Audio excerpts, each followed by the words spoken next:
Guys and welcome back my YouTube channel. So guys, आज हम discuss करेंगे organo metallic chemistry basic introduction. देखिए, topic मैंने छोड़ दिया था और मैंने इसका सेकंड पार्ट बताया था कि ऑर्गेनिक मेटालिक केमिस्ट्री है जो आप इंट्रोडक्शन है वो 8 मार्क्स का कर लोगे आप। लेकिन कई सारे स्टूडेंट्स की कमेंट्स आई है कि मैम हमें इसमें प्रॉब्लम हो रही है, सो डोंट वरी, मैं इसे करा देती हूँ कंप्लीट। सो देखिए, सबसे पहले हम वही काम करेंगे, हम क्या देखेंगे, सिलेबस। तो देखिए, सिलेबस में बहुत थोड़ा सा पार्ट है इसका, लेकिन 8 मार्क्स का है, इसीलिए मैंने भी इसे छोड़ा नहीं कि काफ़ी इंपॉर्टेंट है।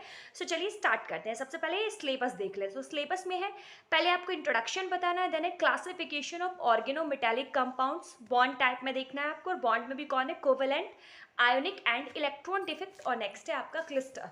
तो देखिए, सबसे पहले हम क्या है देखेंगे, ऑर्गेनोमेटालिक कंपाउंड होते क्या है। तो देखिए, नॉर्मली क्या है, जब कोई कार्बन एटम मेटल के साथ डायरेक्टली अटैच होता है, उस तरीके के कंपाउंड्स को हम क्या बोलेंगे, ऑर्गेनोमेटालिक कंपाउंड। मीन मेटल और कार्बन के बीच में डायरेक्ट बॉन्ड बने।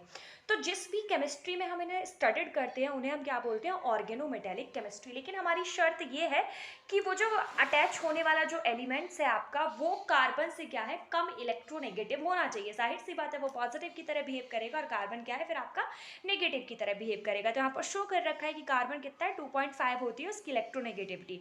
बाद बाकी सबकी जैसे देखिए, सिलिकॉन के साथ अटैच हो सकता है क्योंकि उसकी इलेक्ट्रोनेगेटिविटी उसके साथ कम है। तो मीन क्या है, ऑर्गेनोमेटालिक कंपाउंड तब बनेगा जब जो अटैच होने वाला एलिमेंट्स है, अगर उसकी इलेक्ट्रोनेगेटिविटी कार्बन से क्या है, कम होगी।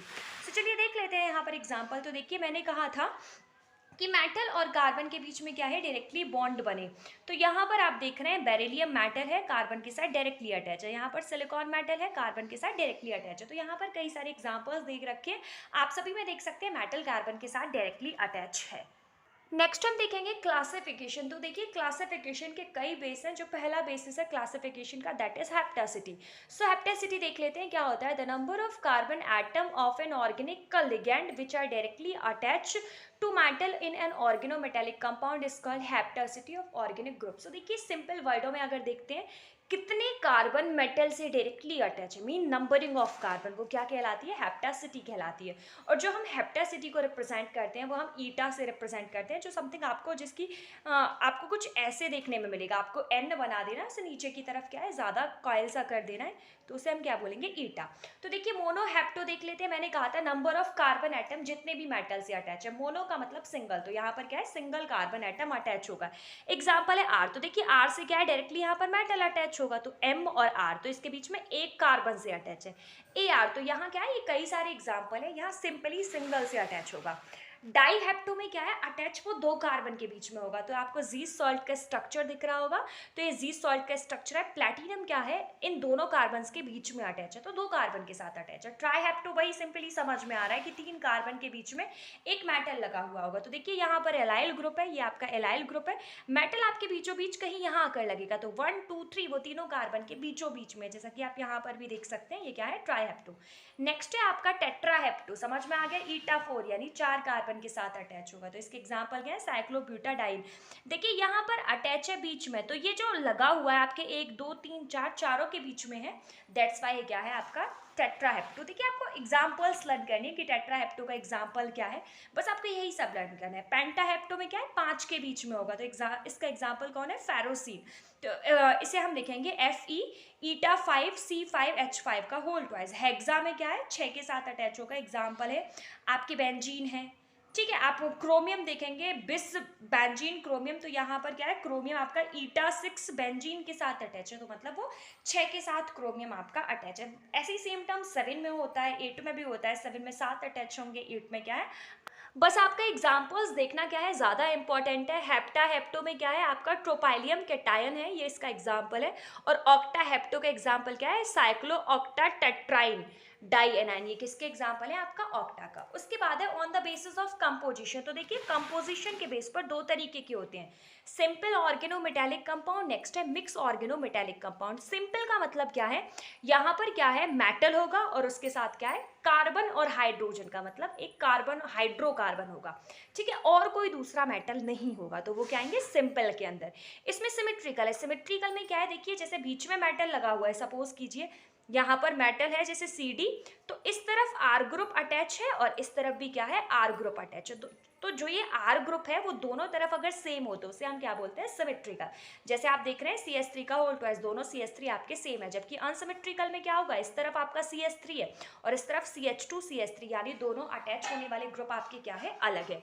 मिक्स ऑर्गेनोमेटेलिक कंपाउंड में क्या होगा, हाइड्रोकार्बन के अलावा कोई अदर मेंबर प्रेजेंट हो सकता है। जैसे आप देखें यहाँ पर आपका मैग्नीशियम मेटल है और ये हाइड्रोकार्बन है, इसके साथ अदर मेंबर क्या है, Br, यानी ग्रिग्नार्ड रिएजेंट आपका मिक्स का एग्जांपल है। आप यहाँ पर भी देख सकते हैं हाइड्रोकार्बन के अलावा टिन मेटल है, लेकिन उसके साथ क्लोरीन भी प्रेजेंट है। नेक्स्ट है on the basis of position of metal in the periodic table, उसके बेस पर क्या है, दो तरीके के होते हैं मेन ग्रुप ऑर्गेनोमेटेलिक कंपाउंड। इसमें क्या है आपके S ब्लॉक और P ब्लॉक के मेटल अगर क्या है कार्बन के कंपाउंड के साथ डायरेक्टली अटैच हो तो उसे क्या हम क्या बोलते हैं, मेन ग्रुप ऑर्गेनोमेटेलिक कंपाउंड। जबकि सेकंड टाइप है D and F block organometallic compound, इसमें क्या है जो आपका मेटल होगा वो मेटल क्या होगा, D और F ब्लॉक का होगा। इसके बाद आपकी नेक्स्ट स्टडी है nature of metal carbon bond. तो देखिए यहाँ पर मेटल और कार्बन लेना है, आप जानते हैं मेटल और कार्बन के बीच में ये सिंगल बॉन्ड है। अब आपको इसमें चेकआउट करना है कि वो बॉन्ड हो सकता है मे बी आपका आयोनिक हो सकता है कोवलेंट हो, या उनके बीच में क्या है लोकलाइजेशन और डीलोकलाइजेशन हुआ इलेक्ट्रॉन्स का, तो हमें ये सब चेक करना है। तो देखिए पहला टाइप है जो चांसेस होते हैं वो होते हैं आयोनिक ऑर्गेनोमेटेलिक कंपाउंड। तो देखिए आयोनिक ऑर्गेनोमेटेलिक कंपाउंड में क्या होगा, यहाँ पर जो आपका मेटल होगा वो इलेक्ट्रोपॉजिटिव मेटल होगा। इलेक्ट्रोपॉजिटिव में भी आपका एल्कली मेटल हो सकता है और एल्कलाइन अर्थ मेटल हो सकता है। और इसके बाद क्या है लैंथेनॉइड और एक्टिनॉइड भी हो सकते हैं, ठीक है, ये क्या है कार्बन के साथ सीधे अटैच होंगे। तो मैं कहने का मीन ये है आयोनिक ऑर्गेनोमेटेलिक कंपाउंड में क्या होगा, आपके alkali metal, alkaline earth metal, lanthanoid और एक्टिनॉइड, अगर इनमें से कोई भी कार्बन के साथ अटैच होते हैं तो उनके बीच में जो बॉन्ड बनेगा उस बॉन्ड को हम क्या बोलते हैं, आयोनिक बॉन्ड बोलते हैं। ओके, नेक्स्ट हम देख लेते हैं इन आयोनिक बॉन्ड्स की प्रॉपर्टी क्या होती है। तो ये जो कंपाउंड्स होते हैं जनरली कैसे होते हैं, कलरलेस होते हैं, इनके पास कोई कलर नहीं होता, लेकिन अगर ये एरोमेटिक के साथ अगर लगे हुए हों तो ये क्या है, कलर देंगे। जैसे कि आप एग्जांपल के तौर पर यहाँ पर देख सकते हैं, यहाँ पर क्या है आपके पास जो नेप्थलीन दे रखा है, नेप्थलीन की रिएक्शन आपने सोडियम के साथ की है, वो भी एक्टिव ईथर के साथ, तो यहाँ पर जो भी आपको कंपाउंड्स मिलेगा उसका कलर क्या है, डीप ग्रीन है। तो देखिए यहाँ पर मेटल क्या है आपका बेंजीन के, sorry for the mistake, metal आपका नेप्थलीन के साथ अटैच है, तो बेंजीन का कंपाउंड है, एरोमेटिक है, तो आपने देखा वो कलर है। स्टार्टिंग में कैसा था, कलरलेस था। ओके, इसके बाद क्या है, ये इजीली रिएक्शन कर लेते हैं, एयर के साथ ये इजीली रिएक्शन करेंगे, वाटर के साथ रिएक्शन करेंगे, आप कोई भी प्रोटिक एजेंट डाल दें उसके साथ रिएक्शन करेंगे। तो यहाँ पर क्या है, जब आप इनकी हाइड्रोलिसिस कराते हैं तो सिंपली या तो ये हाइड्रोक्साइड बनाएंगे या फिर क्या है हाइड्रोकार्बन बनाएंगे। ओके, आपने देखा यहाँ पर CH3 की आपने एक एग्जाम्पल लिया, वाटर के साथ रिएक्शन कराई, तो यहाँ पर क्या है ये जो CH3 है इसका यहाँ पर क्या खींचेगा, हाइड्रोजन, तो यहाँ पर क्या बना CH4 + KOH। तो यहाँ पर कई सारे एग्जाम्पल हैं, आप लोग देख लेना। उसके बाद ये क्या है, सभी नॉन वॉलेटाइल होते हैं, ठीक है, प्लस में आप अगर इन्हें किसी हाइड्रोकार्बन सॉल्वेंट में डालेंगे तो ये उनमें घुलते नहीं है। ओके, और नेक्स्ट है आपको इनकी प्रिपरेशन के लिए कुछ सॉल्वेंट, इथीरियल सॉल्वेंट यूज़ करने पड़ेंगे, मतलब ईथर का सॉल्वेंट यूज़ करना पड़ेगा, जैसे डाई इथाइल ईथर, THF, ठीक है, ये कई सारे आपको यूज़ करने पड़ेंगे। उसके बाद है sigma bonded covalent organometallic compound. आप सभी जानते हैं कार्बन अगर पी ब्लॉक के किसी एलिमेंट के साथ अटैच हो तो वहां पर जो बॉन्ड बनता है उसे कोवलेंट बॉन्ड बोलते हैं। तो सिंपली यहाँ पर क्या है, पी ब्लॉक का एलिमेंट होगा, लेकिन याद रखें वो 2 सेंटर्ड 2 इलेक्ट्रॉन यानी 2C2E होना चाहिए।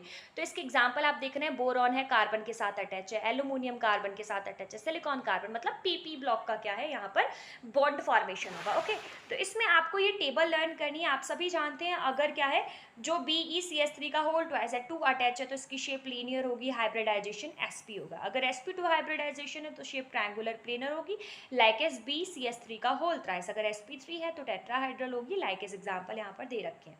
सो नेक्स्ट है आपको इनकी शेप बनानी है, तो आप इजीली इनकी शेप बना सकते हैं। सबसे पहले क्या है, आप यहाँ पर जो आप स्टार्टिंग में क्या है, शुरुआत में ही वो करना कि यहाँ पर आप कार्बन लेना, कार्बन की सिचुएशन शो कर देना कि कार्बन की कुछ ऐसे होता है ग्राउंड स्टेट में, देन आप एक्साइटेड स्टेट में लेकर जाएंगे और यहाँ पर क्या है आप बेरिलियम का एटम क्या है यहाँ पर फिल कर दोगे।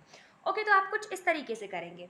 तो यहाँ पर स्टार्टिंग में आपने बेरिलियम लिया हुआ है, तो बेरिलियम में क्या है 2s होगा, s में क्या है इसके 2 इलेक्ट्रॉन होंगे, एक्साइटेड स्टेट में लेकर गए एक इलेक्ट्रॉन, यहाँ पर आपने कार्बन फिल किया है, तो इसलिए क्या है इसका हाइब्रिडाइजेशन sp है। ये क्या है इसकी शेप शो हो रही है, तो आप चाहे तो बना सकते हैं। बाय द वे उतना इंपॉर्टेंट नहीं है क्योंकि ये इसके सिलेबस में नहीं है, थोड़ा आउट ऑफ हो जाता है।